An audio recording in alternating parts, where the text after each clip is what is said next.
ताल केतु के कपट से मरी हुई मदलसा की नागराज के फंड से उत्पत्ति और ऋतुध्वज का पाताल लोक में गमन। दोनों नागकुमार कहते हैं कि पिताजी, तदंतर बहुत समय व्यतीत होने पर राजा ने पुनः अपने पुत्र से कहा, बेटा तुम प्रतिदिन प्रातःकाल इस अश्व पर सवार हो ब्राह्मणों की रक्षा के लिए पृथ्वी पर विचरते रहो। सैकड़ों दुराचारी दानव इस पृथ्वी पर मौजूद है, उनसे मुनियों को बाधा ना पहुँचे, ऐसी चेष्टा करो। पिता की इस आज्ञा के अनुसार राजकुमार उसी दिन से ऐसा ही करने लगे। वे पूर्वभाव में ही सारी पृथ्वी की परिक्रमा करके पिता के चरणों में मस्तक झुकाते थे। एक दिन की बात है, वे घूमते हुए यमुना तट पर गए। वहाँ पाताल केतु का छोटा भाई ताल केतु आश्रम बनाकर रहता था। राजकुमार ने उसे देखा और मायावी दानव मुनि का रूप धारण किए हुए था। उसने पहले के वीर का स्मरण करके उनसे कहा, राजकुमार मैं तुमसे एक बात कहता हूँ, यदि तुम्हारी इच्छा हो तो उसे करो। तुम सत्य प्रतिज्ञ हो, अतः तुम मेरी प्रार्थना भंग नहीं करना चाहिए। मैं धर्म के लिए यज्ञ करूँगा और उसमें अनेक रिष्टियाँ करनी होगी। इस सबके लिए इष्ट का चयन करना भी आवश्यक है, किंतु मेरे पास दक्षिणा नहीं है। अतः वीर, तुम स्वर्ण के लिए मुझे अपने गले का यह आभूषण दे दो और मेरे इस आश्रम की रक्षा करो। तब तक मैं जल के भीतर प्रवेश करके प्रजा की पुष्टि के लिए वरुण देवता संबंधी वैदिक मंत्रों से वरुण देवता की स्तुति करता हूँ। स्तुति के पश्चात जल्दी ही लौटूंगा। उसके यूँ कहने पर राजकुमार ने उसे प्रणाम किया और अपने कंठ का आभूषण उतार कर दे दिया। फिर इस प्रकार कहा, आप निश्चिंत होकर जाइए, जब तक लौट नहीं आएंगे तब तक यहीं मैं आपके आश्रम के समीप ठहरूंगा। राजकुमार के इस प्रकार कहने पर ताल केतु नदी के जल में डुबकी लगाकर अदृश्य हो गया और वे उसके माया निर्मित आश्रम की रक्षा करने लगे। जल के भीतर से वह राजकुमार के नगर में चला गया और मदलसा तथा अन्य लोगों के समक्ष पहुंचकर इस प्रकार बोला। ताल केतु ने कहा, वीर कुवलयाश्व मेरे आश्रम के समीप गए थे और तपस्विनी की रक्षा करते हुए किसी दुष्ट दैत्य से युद्ध कर रहे थे। उन्होंने अपनी शक्ति भर युद्ध किया और बहुत से ब्राह्मण द्वेषी दैत्यों को मौत के घाट उतारा है।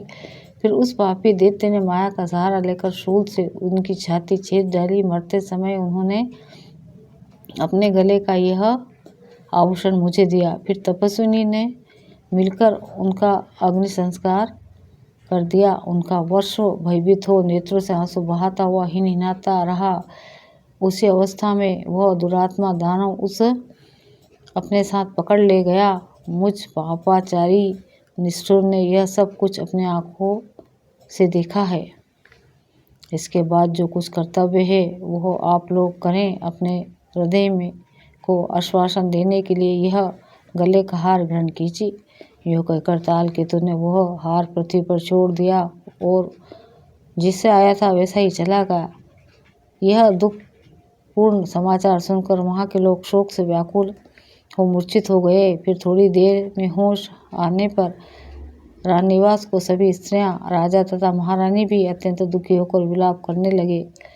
मदलसा ने उनके गले के आभूषण को देखा और पति को मारा गया सुनकर तुरंत ही अपने प्यारे प्राणों को त्याग दिया। तदंतर पूर्ववासियों तथा महाराज के महल में भी बड़े जोर से करुण रुदन होने लगा। राजा शत्रुजित ने जब मदलसा को पति के बिना मृत्यु को प्राप्त हुए देखा तब कुछ विचार करके मन को स्थिर किया और वह शोक करते हुए सब लोगों से कहा, प्रजाजनों और देवियों, मैं तुम्हारे और अपने लिए रोने का कोई कारण नहीं देखता। सभी प्रकार के संबंध अनित्य होते हैं। इस बात का भली भांति विचार करने पर क्या पुत्र के लिए शोक करूं और क्या पुत्र वधू के लिए। सोचने से ऐसा जान पड़ता है वे दोनों कृतकृत्य होने के कारण शोक के योग्य नहीं है। जो सदा मेरी सेवा में लगा रहता था और मेरे ही कहने से ब्राह्मणों की रक्षा से तत्पर को मृत्यु को प्राप्त हुआ, वो मेरा पुत्र बुद्धिमान पुरुषों के लिए शोक का विषय कैसे हो सकता है।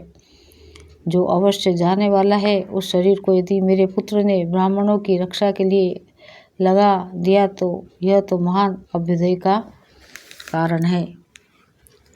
इसी प्रकार उत्तम कुल में उत्पन्न हुई यह मेरी पुत्रवधि यदि इस प्रकार अपने स्वामी से अनुरक्त हो परलोक में उसके पास गई है तो उसके लिए भी शोक करना कैसे उचित हो सकता है, क्योंकि स्त्रियों के लिए पति के अतिरिक्त कोई दूसरा देवता ही नहीं है। यदि वो पति के ना होने पर भी जीवित रहती तो हमारे लिए बंधु बांधवों के लिए तथा अन्य दयालु पुरुषों के लिए शोक के योग्य हो सकती है थी। यह तो अपने स्वामी के वध का समाचार सुनकर तुरंत ही उनके पीछे चली गई। अतः विद्वान पुरुष के लिए शोक के योग्य नहीं है। शोक तो उन स्त्रियों के लिए करना चाहिए जो पति विनियोगियों होकर भी अजीवित है। जो पति के साथ ही प्राण त्याग देती है वो कदापि शोक के योग्य नहीं है। मदलसा बड़ी कृतज्ञ थी, इसलिए इसने पति वियोग का दुख नहीं भोगा जो यह लोक तथा परलोक में सब प्रकार के शोक के प्रदान करने वाला है। उस पति को कौन स्त्री मनुष्य समझेगी। अतः मेरा यह पुत्र ऋतुध्वज, यह पुत्र वधु में तथा ऋतुध्वज की माता, इनमें से कोई भी शोक के योग्य नहीं है। मेरे पुत्र ने ब्राह्मणों की रक्षा के लिए अपने प्राण त्याग कर हम सबका उद्धार किया है। संग्राम में ब्राह्मणों की रक्षा के लिए प्राण त्याग करके मेरे पुत्र ने अपनी माता के सतीत्व, वंश की निर्मलता तथा अपने पराक्रम का त्याग नहीं किया है। तदंतर कुवलयाश्रय की माता ने अपने पति की ओर देखकर कहा,